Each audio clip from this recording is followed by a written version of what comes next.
Say you're a judgmental person and you accidentally find yourself in a conversation with my cousin Carl.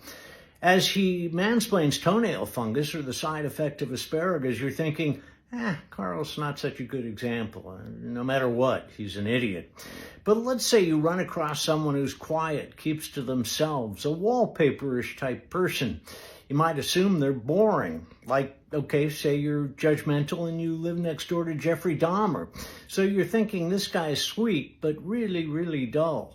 Then there's yellow tape around the neighborhood and you've got egg on your face.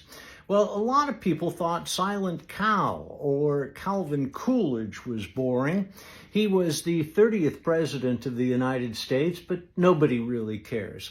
Even Dorothy Parker, an American writer and satirist, thought he was a snooze. In fact, after she heard that Coolidge had died, she said, "How can you tell?" It's Russ Woody again, whether you like it or not, with another vital historical fact. But Coolidge, it turns out, wasn't so boring. There was interesting stuff.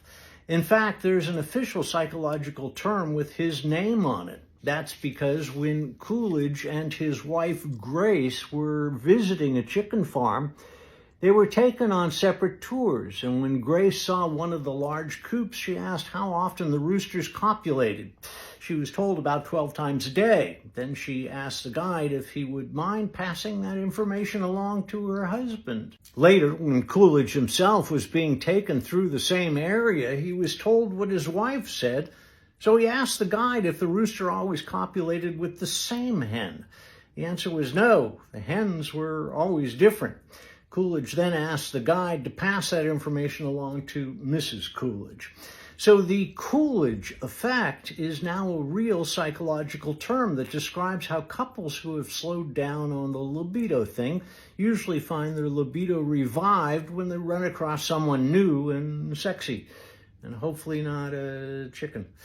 Coolidge also suffered a tragic loss in the White House for a stupid reason. When his young son, Calvin Jr., decided to go play tennis one day, he was in such a hurry to do so, he didn't change his hard shoes and didn't wear socks.